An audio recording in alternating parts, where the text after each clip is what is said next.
सुनिएगा भी जरूर, क्योंकि हम एक इंटरेस्टिंग वो सर्वे जो हुआ है उसकी डिटेल्स आपको सुनाना चाहते हैं, क्योंकि आपको सुनकर बड़ा आनंद भी आएगा। दुनिया भर के फंड मैनेजर्स का इस वक्त बाजार पर जो नजरिया है वो है बेरिश, मंदी का, और उनको दिख रहे हैं ढेर सारे रिस्क। ये हम नहीं कह रहे हैं, ये एक सर्वे कह रहा है। बिल्कुल। किसने किया ये सर्वे, किनके बीच में किया है सर्वे, क्यों किया है ये सर्वे, और इस सर्वे की डिटेल सारी क्या है, और ये दुनिया भर के दिग्गज लोगों के बीच में हुआ है सर्वे, ध्यान रखना। तो आशीष चतुर्वेदी हमारे साथ तैयार है बताने के लिए इस सर्वे की सारी डिटेल।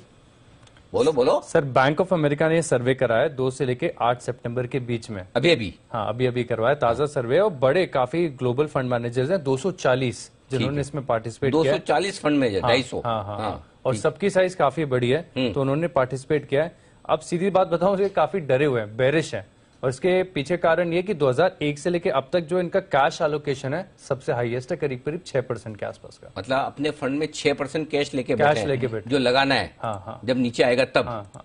जब आएगा तब लगाएंगे। अभी नहीं लगा रहे, अभी लगाने से इन्हें डर लग रहा है। ओके। और ये 2001 के बाद हाईएस्ट है 6%। ये बड़ी बात है सर। 6% सुनने में कम लग रहा है, लेकिन 2001 से लेके अब तक इतना कभी हुआ नहीं है। और काफी सारी चिंताएं हैं, एक एक करके बता देता हूं कि 72% फंड मैनेजर ऐसे हैं जो मान रहे कि 2023 में ग्लोबल इकोनॉमिक ग्रोथ जो है थोड़ी धीमी देखने को मिलेगी, लेकिन करीब 79 फंड मैनेजर्स % ऐसे भी हैं जो मान रहे हैं कि अगले 12 महीने में, 1 साल में जो महंगाई दर है इसमें आपको इंप्रूवमेंट भी देखने को मिलेगा।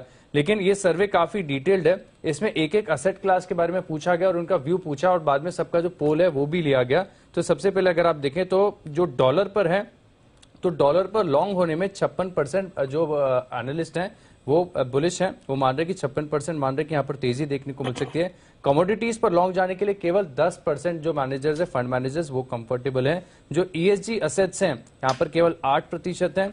यूएस ट्रेजरी पर सिर्फ 8% जो है शॉर्ट जाने के लिए तैयार है।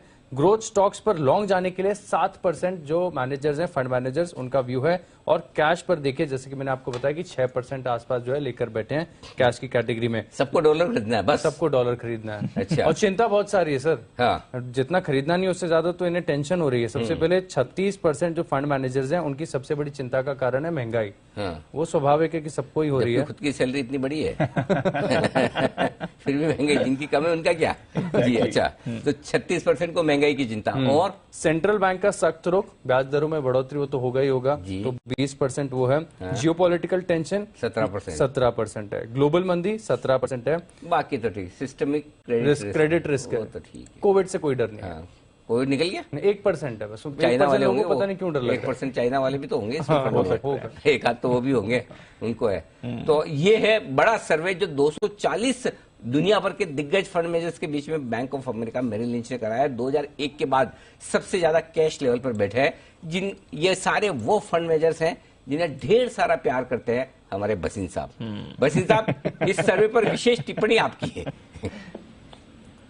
नहीं अनिल जी, कोई इसमें क्या टिप्पणी करूँ, तो आपके सामने है, the proof of the pudding lies in the eating. Right sir. जिसके पास माल है उसने कमाया, जिसने घबराहट देखी। कोई आज नई बात थोड़ी है। Stock market is always got worries and it climbs walls of worry. ये कोई नई बात थोड़ी है। पहले आप रोज रोते थे पुतिन किस तरफ सोएगा, बाइडेन किस तरफ उठेगा, अब वो खत्म हो गई। चाइना के पास अपनी जो प्रॉब्लम थी वो खत्म हो गई। अब आप कहते हो इन्फ्लेशन की दर, क्योंकि तेल नीचे आ गया, तो आपको कंफर्ट किससे है, मेरे को बताइए ना। अगर यूएस में इशू है तो वो और मैंने पहले भी कहा, Europe is the elephant in the room. लेकिन इस सारे एम्ब्रॉयडरी में आपने ये नहीं कहा कि बैंक निफ्टी आज न्यू हाई पे हो गया, आपने इसकी तारीफ नहीं की। ना आपने कहा कि जिन्होंने बैंक निफ्टी या बैंक के शेयर लिए हैं वो they are laughing their way to the bank. तो markets will always have two sides of the coin, Anil ji. One is bullish, one is bearish, and you've seen the underdog. अब आप चाहते हो कि बाजार नीचे आ जाए तो मैं माल ले लूं, फिर आपकी व्यू बदल जाएगी कि we are relatively bullish and comfortable. मगर ऐसा बाजार करने लगा तो फिर सबके पास टाइमिंग का जिसे कहते हैं ना मूल मंत्र हो जाएगा, which I think I have never seen in my 30 years that anybody has been able to time it perfectly. बात है तो जब पेसिमिज्म ज्यादा हो तभी तो मौका है, और माल भी तभी तो सस्ता मिलता है। ये मानना है वसीम साहब का, अपने 40 साल के अनुभव का निचोड़।